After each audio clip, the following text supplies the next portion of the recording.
Médecin, mais qui vient ici aujourd'hui en qualité de maman, de parents. Alors, j'ai pas voulu spoiler ce matin, mais à plusieurs reprises, on a évoqué l'importance des écrits sur son enfance, sur sa vie, donc pour la suite.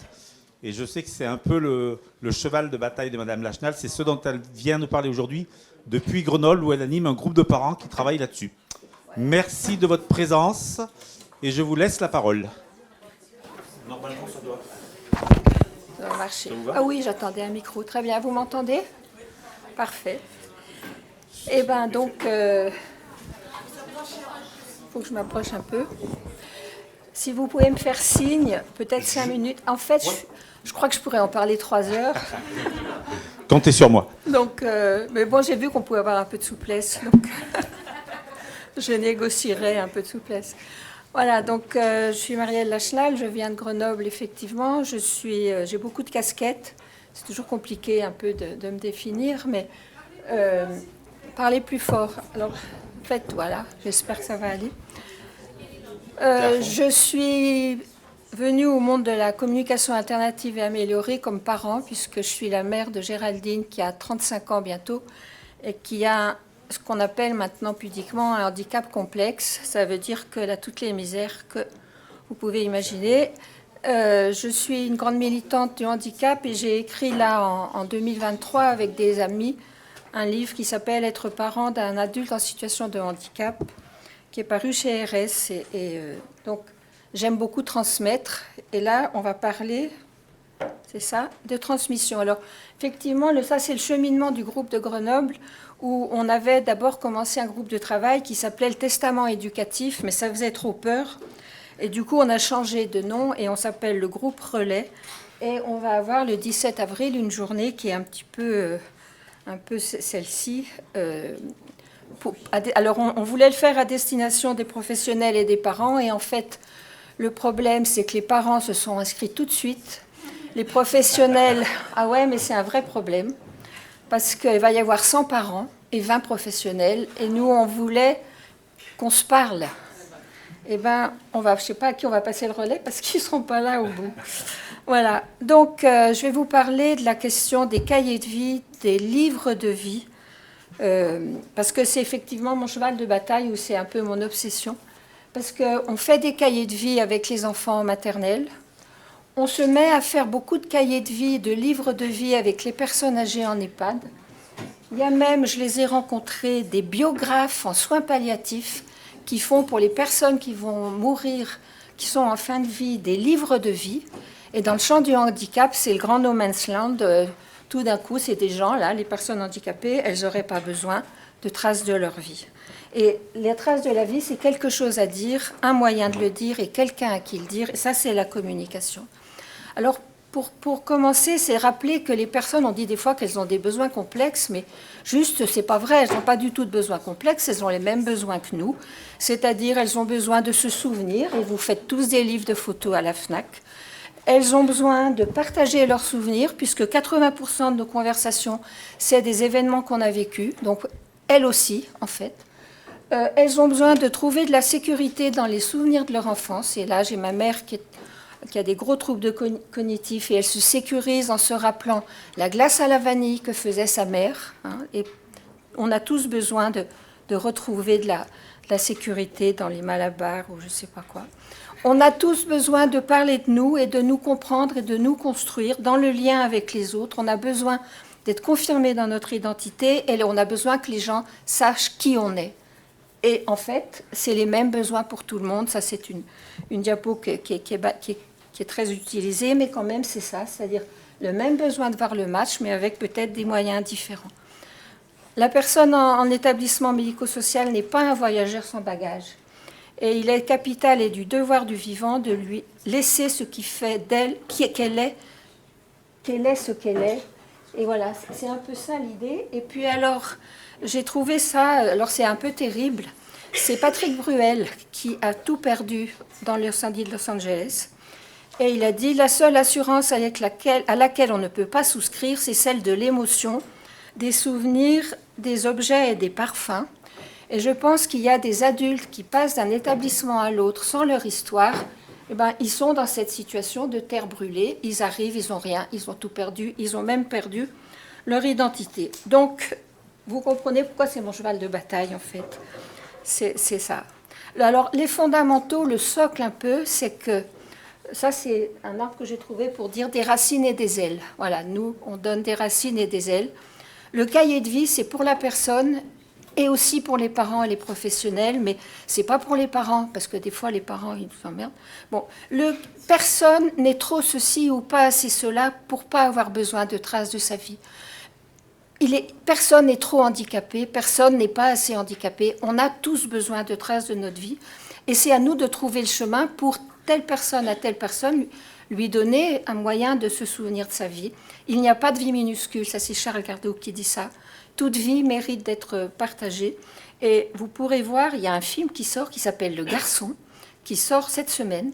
C'est sur l'histoire de vie. Et le titre du film, c'est « Il n'y a pas de petite vie ».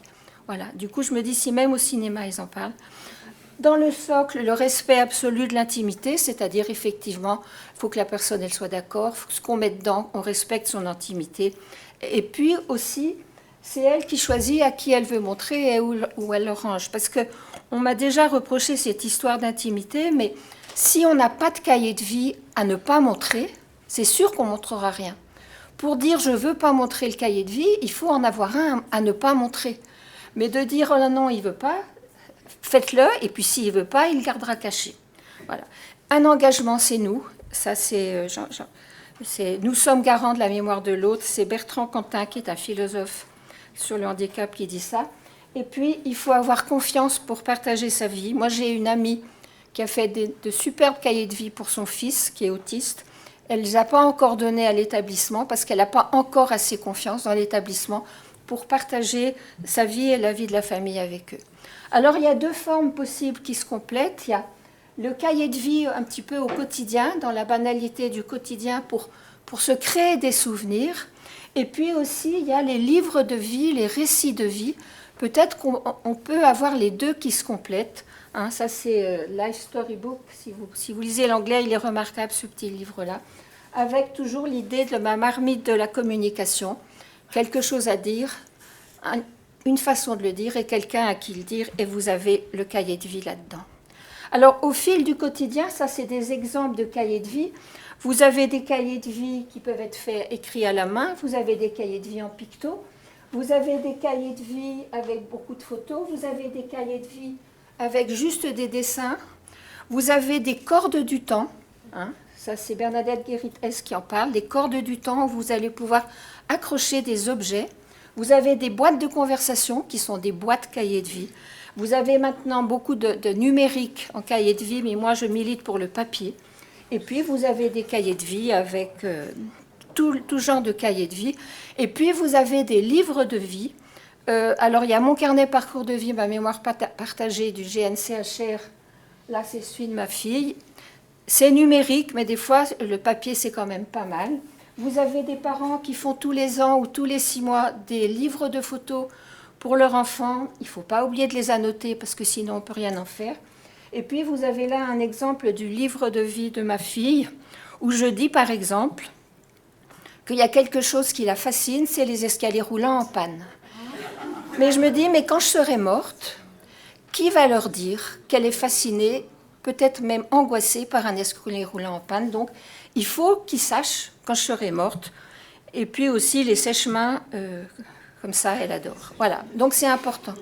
Alors, comment tenir 30 ans? Parce que nous, ça fait 30 ans qu'on fait des cahiers de vie. Géraldine, elle en est au 63e.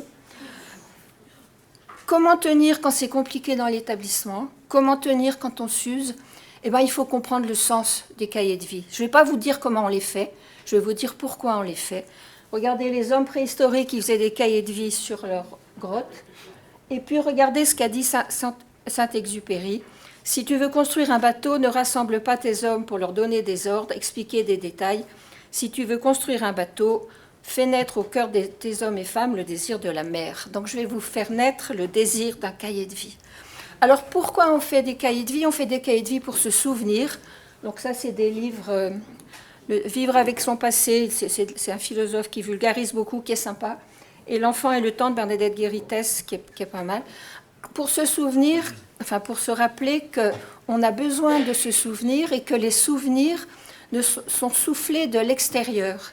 C'est-à-dire qu'on a les souvenirs dans notre tête, mais quand on nous demande qu'est-ce que tu as fait, ça ne permet pas à la personne d'ouvrir le tiroir et de dire ce qu'il a fait. Et du coup, on dit, vous voyez, il ne veut pas vous dire. Non, ce n'est pas qu'il ne veut pas nous dire, c'est que comment est-ce qu'on va l'aider à avoir accès à son souvenir? Eh bien, on va lui souffler et on va lui donner un cahier de vie pour qu'il puisse nous raconter. Parce que sans narration, il n'y a pas de souvenir. Je crois que c'est quelque chose qui est important. Et c'est bien pour ça que les personnes Alzheimer qui ont l'hippocampe qui ne va plus très bien ne se créent pas de nouveaux souvenirs.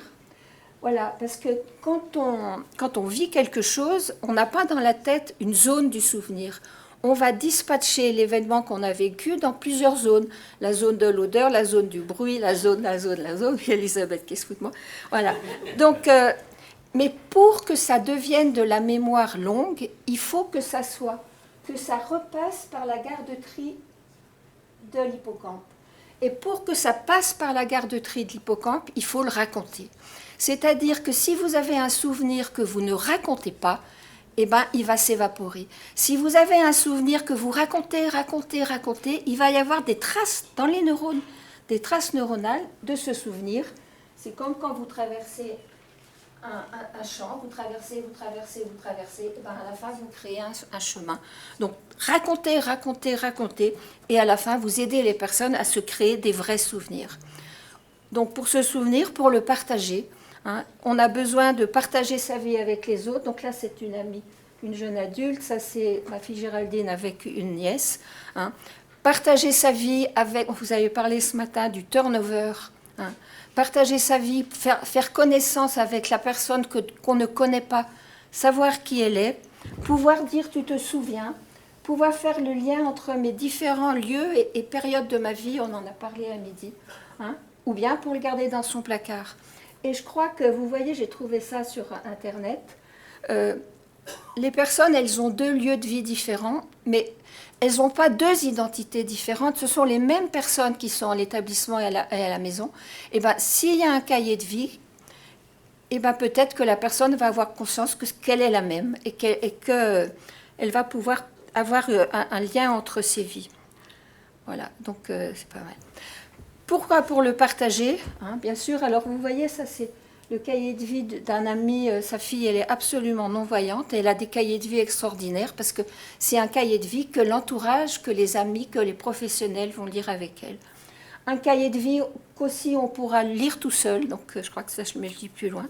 Un cahier de vie pour faire connaissance et un cahier de vie pour apprivoiser la peur du handicap. Je crois que c'est...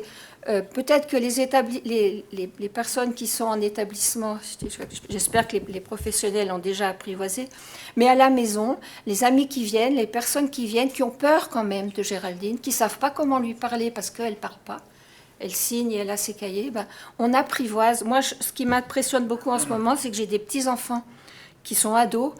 C'est pas simple d'être ado, neveu d'une personne qui a un handicap important, mais quand ils lisent le cahier de vie avec elle, c'est extraordinaire. Ils retissent des liens. Voilà. Et du coup, Jacques Souriau, c'est un grand monsieur qu'on a connu à... Alors en fait, quand même, pour rendre hommage à Elisabeth, si j'ai commencé les cahiers de vie il y a 30 ans pour Géraldine, c'est grâce à Elisabeth. Donc, et Jacques Souriau est un grand monsieur qui travaillait au Crésam à Poitiers et qui a été à un moment très présent à Isaac et qui dit, je vous laisse lire, mais c'est le trésor de la vie des personnes et c'est de notre responsabilité que leur vie soit protégée et que le sens de soi, le partage, c'est pas dans les dossiers médicaux, il faut que ça soit dans les cahiers de vie. Voilà, alors j'ai trouvé ça, c'est un de mes fils qui m'a envoyé ça la semaine dernière. Bon, c'est peut-être un peu violent. Camus qui dit dans La Peste, ils éprouvaient la souffrance profonde de tous les prisonniers, de tous les exilés, qui est de vivre avec une mémoire qui ne sert à rien. Eh bien, le cahier de vie, c'est une mémoire qui sert à tisser des liens, qui sert à rassurer l'autre, qui sert à se faire connaître. Donc, la mémoire, elle ne servira pas à rien. Alors, qui sommes-nous? Il y a ça aussi qui est vraiment majeur dans le cahier de vie, c'est qui sommes-nous, qui je suis moi. Alors ça, c'est Paul Ricoeur qui dit « Nous avons notre identité numérique et notre identité narrative ». L'identité numérique, c'est ce qu'il y a sur ma carte d'identité. C'est ça, vous voyez? C'est ce qui flotte de l'iceberg. Mais ce qui me fait tenir dans la vie, si je veux vous parler de moi, qui je suis, je ne vais pas vous dire ma carte d'identité, je vais vous dire mon histoire, je vais vous dire ma vie. Et moi, je parle facilement, vous parlez facilement, donc c'est facile pour vous de dire qu'est-ce qui vous fait flotter dans la vie. Les personnes qui ont des handicaps de communication, les personnes qui ont une déficience intellectuelle, eh ben, elles ont du mal à parler d'elles. Et du coup, comment est-ce qu'on va les aider à parler d'elles et savoir qui elles sont? Le cahier de vie. Voilà. Et même pour ceux qui disent que ce n'est pas important, il faut vraiment... Alors, c'est Charles Pépin qui dit ça dans son livre sur la mémoire. Il a fait un podcast que j'ai entendu, et du coup, j'ai repris ça du podcast, parce que c'est très clair. Le sentiment continue d'exister, l'identité et la mémoire vont ensemble. Quand tu te souviens de ce souvenir il y a 35 ans, et de cet autre il y a 20 ans, et de cet autre il y a 2 ans, c'est toujours toi qui te souviens. Et le point commun entre tous ces souvenirs, c'est que c'est toi qui l'as vécu. Et donc, c'est toujours toi, il y a 30 ans, il y a 2 ans, maintenant, c'est toujours moi. Et du coup, pour savoir qui on est, il faut... Je ne vais pas le dire. Voilà. Donc, notre identité est portée par les autres. Donc ça, c'est Bertrand Cantin qui dit ça dans son livre « Les Invalidés ». Nous portons la mémoire de l'autre, quand bien même il ne peut pas la porter seul. Nous sommes garants symboliques de la mémoire de l'autre. Et je crois que ça, c'est fondamental. C'est notre engagement éthique de parents, de professionnels, de permettre aux personnes de savoir qui elles sont, d'avoir un cahier de vie. Si les personnes ne savent pas qui elles sont, je pense qu'elles marchent dans le brouillard. Des fois, on dit, mais non, les personnes polyhandicapées, elles sont dans l'instant présent, elles n'ont pas besoin de cahier de vie. Mais c'est pas vrai. Qui a dit qu'elles étaient dans l'instant présent? Qui a dit qu'elles n'ont pas besoin de se souvenir d'une odeur, d'un parfum, d'un goût? Voilà. Sinon, l'image que j'ai trouvée, c'est les sables mouvants. C'est-à-dire, si vous ne savez pas qui vous êtes, si vous ne savez pas votre histoire, on vous demande d'avancer dans la vie dans des sables mouvants et vous risquez de vous enliser et de ne pas arriver à marcher. Donc voilà. Et Jacques Souriau l'a encore dit, certains connaissent ces situations où des personnes, du fait de changements importants dans leur vie, s'écroulent parce qu'ils ne se reconnaissent pas dans les yeux des autres. Donc c'est mon obsession. Comment est-ce que je vais donner pour que ma fille se reconnaisse dans les yeux des autres quand je ne serai plus là? Et regardez ce qu'a dit Hannah Arendt. Pour être confirmée dans mon identité, je dépends entièrement des autres, et eux plus encore que nous. Parce que qui est la personne? Notre identité, c'est ce qui fait de nous des uniques, et la personne n'est pas le handicap qu'elle a. Même si souvent on la définit par ses besoins, son étiquette, et même précédée par sa réputation. Ça, c'est dans la brochure anglaise dont je vous ai parlé. Si une personne a des gros problèmes de comportement, des problèmes... Eh bien, en fait, avant de savoir qu'elle s'appelle Pierre-Paul Jacques, on va dire, ben, lui, il a des gros troubles du comportement, mais qu'est-ce qu'on sait de son histoire, hein? Donc, on a plusieurs identités, on a son handicap, on est aussi le fils de, le frère de, le copain de, la copine de, et c'est tout ça qui fait qu'on est quelqu'un. Alors, dans le cahier de vie ou dans le livre de vie, c'est tout ça qu'on va mettre, hein.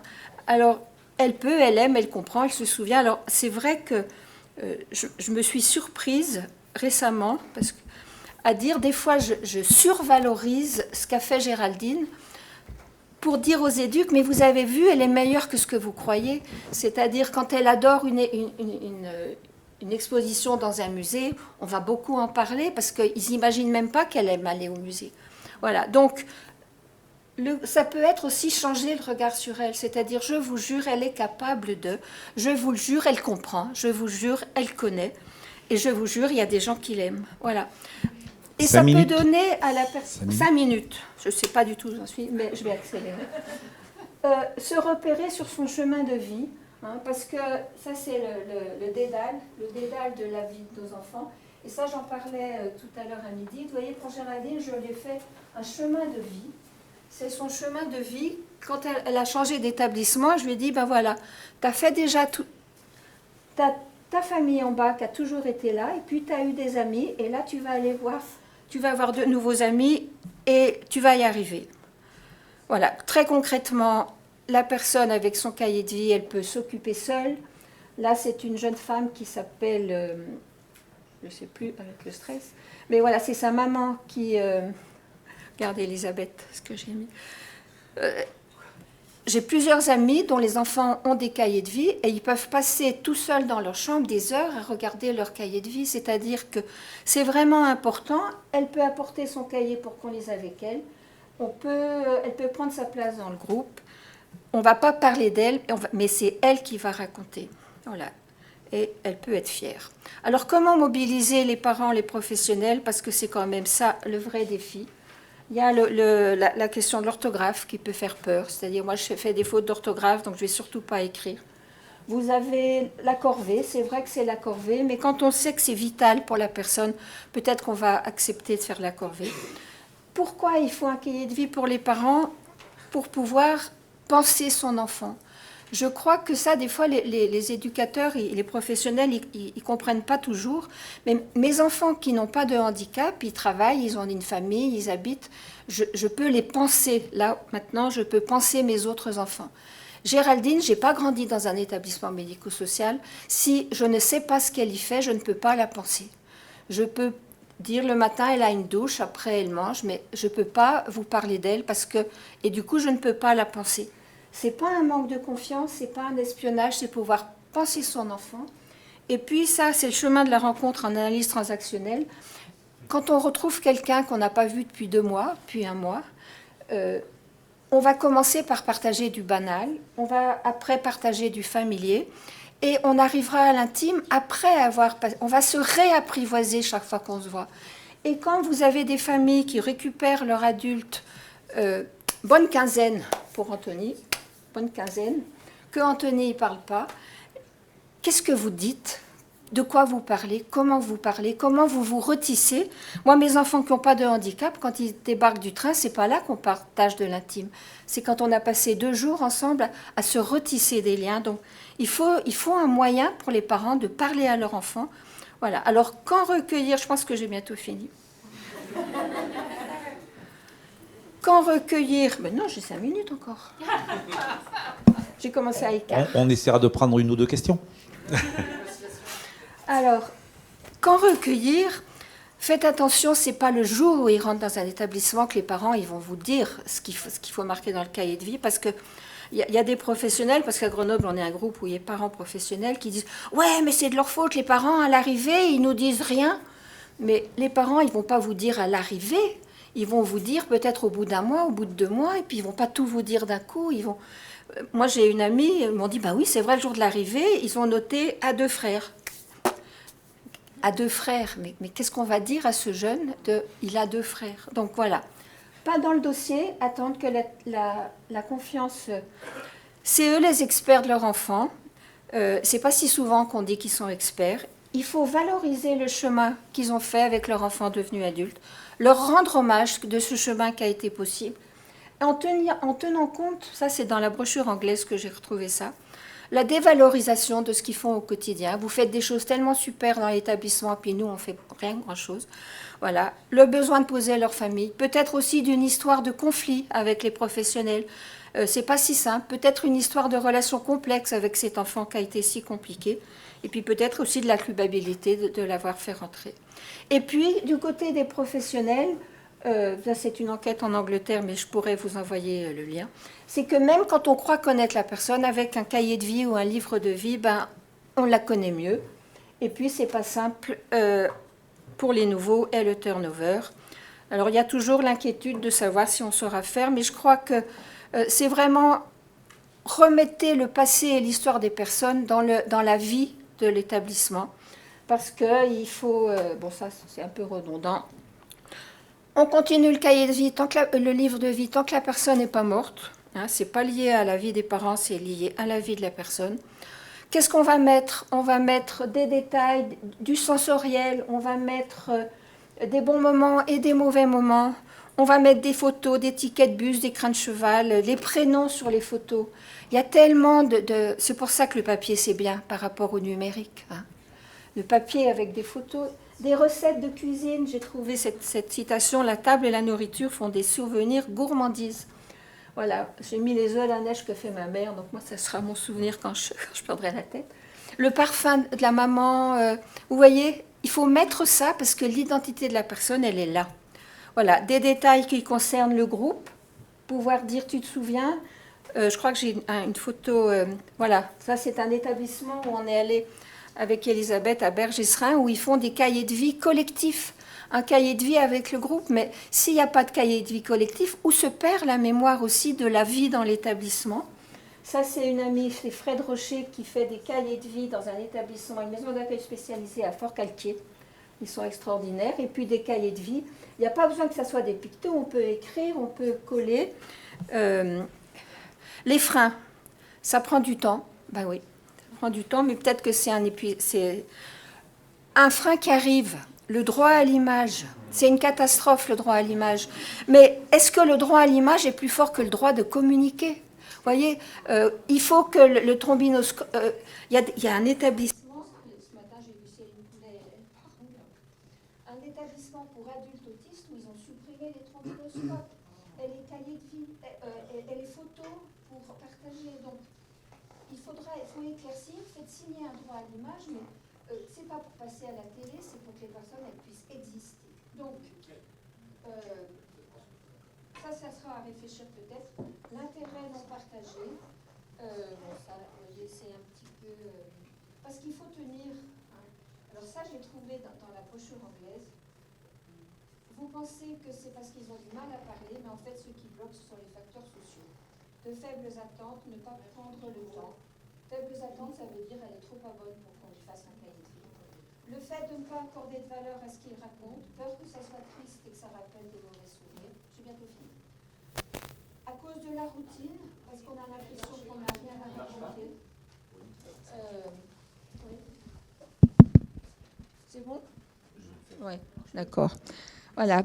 Ça, c'est un modèle qui circule beaucoup dans les réseaux de communication alternatifs. C'est ce qu'on appelle le modèle de participation contre le modèle de candidature. Le modèle de candidature, c'est de dire on va vérifier que la personne elle a la capacité d'avoir des traces de sa vie. Le modèle de participation, c'est on va lui donner un cahier de vie, on va lui faire un livre de vie en tenant compte de ses besoins, en tenant compte de ses capacités. Alors, pour ce qui est de la routine, ça c'est une amie qui est en Bretagne d'ailleurs, la maman de Gwendal. Eh ben, elle peut faire un cahier de vie où elle met on a glandé tout le dimanche sur le canapé. C'est-à-dire, c'est aussi quelque chose à raconter. On n'est pas obligé d'avoir fait des choses extraordinaires. Gwendal, il avait fait une salade de fruits avec un tapis pour choisir ce qu'il voulait, et puis après, il avait glandé sur le canapé. Les pistes, un checkpoint au passage à l'âge adulte, transmission. Il faut que l'IME se sente responsable de transmettre l'histoire. Il faut que l'établissement se sente responsable de transmettre l'histoire. On est garant. Il faut que la notion de trace de la vie soit inscrite dans les projets d'établissement et soit inscrite dans les projets associatifs. Il faut formaliser du temps dans la semaine, c'est-à-dire... Alors, ce qui est amusant, c'est que dans le projet de vie de Géraldine, ils disent « Ah, c'est une bonne idée, on va faire le cahier de vie le jeudi ». Mais en fait, ça fait 3 ans qu'ils disent « Ah ouais, c'est une bonne idée, on va faire le cahier de vie le jeudi », mais ils n'ont pas encore commencé. Ils n'ont pas précisé de quelle année ce serait le jeudi. Alors, il y a des outils très simples. J'ai apporté, parce que il y a Familéo, que vous connaissez peut-être pour les personnes âgées, et qui est en train... Donc, je l'ai apporté parce qu'ils m'en ont envoyé, vous pourrez en prendre, il n'y en a pas beaucoup, mais... Ils sont en train de travailler sur un projet de Familéo pour les établissements médico-sociaux.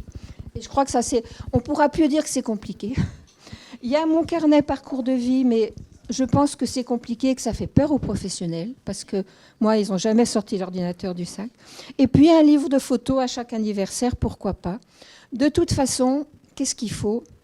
Rester curieux de l'autre, vouloir rencontrer l'autre, vouloir connaître l'autre et puis s'apprivoiser. Voilà.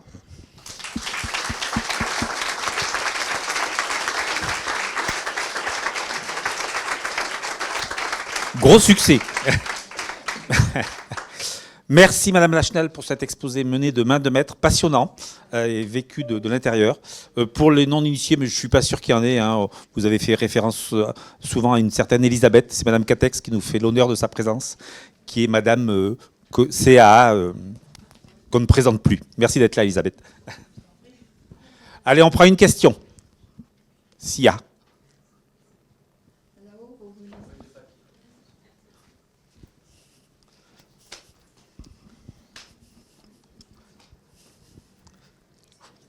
Oui, j'allais le dire après. Oui, oui, mes collègues me coachent. Elles me rappellent effectivement, on ne vous laissera pas sortir si vous ne nous avez pas rendu la feuille d'évaluation. C'est comme ça. Voilà. Non, pensez s'il vous plaît à la rendre. C'est important pour nous, pour notre label Calliope, tout simplement. Vous mettez ce que vous voulez, il faut qu'on l'ait. Pensez à la rendre. Merci Madame Lachenal. Pas de questions? Si, il y en a une là-haut.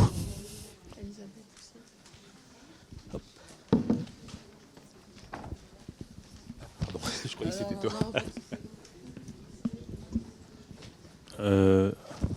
Alors ma question est très simple. Effectivement, le format papier est très intéressant, Oui. mais qu'est-ce que vous prévoyez si le cahier disparaît, s'il est détruit est-ce que vous avez des idées sur ce sujet? Excusez-moi, est-ce que vous pouvez répéter votre question? Ouais. Oui, je disais qu'effectivement, on oppose souvent le digital et le papier, mais le cahier de vie, dans ce que vous venez de présenter, relève d'une telle importance que qu'est-ce que vous avez prévu en cas de destruction de perte parce que tout le temps qu'on lui consacre est quand même énorme. Alors, le cahier de vie papier est plus facile à refaire. De toute façon, par exemple, Géraldine, je scanne les cahiers de vie, donc ils sont aussi dans mon ordinateur. Et par exemple, les livres de vie que je lui ai faits, en fait, il faut toujours occuper les parents, ils sont moins angoissés. Du coup, j'ai passé des étés à faire des livres de vie qui complètent les cahiers de vie, parce que je pense que quelqu'un qui voudrait la connaître ne va pas prendre 60 cahiers de vie. Les livres de vie sont bien pour connaître la personne. Et par exemple, dans l'établissement où elle est, ils ont été inondés et ils ont moisi. Du coup, pas de problème, je leur ai redonné.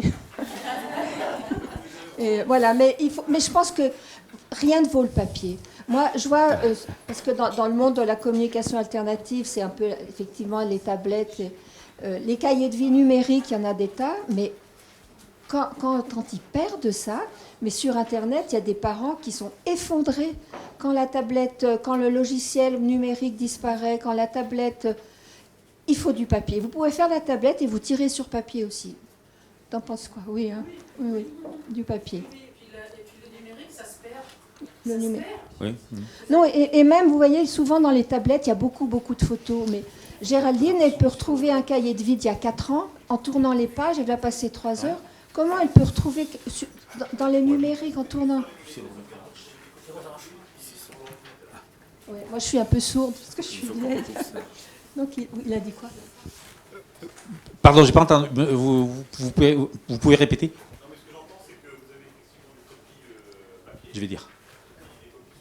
Oui, ça sécurise beaucoup. Ouais. C'est bon, monsieur Alfarad, vous avez votre réponse? Merci. Bien, bah écoutez, un grand merci et encore bravo pour cette belle présentation.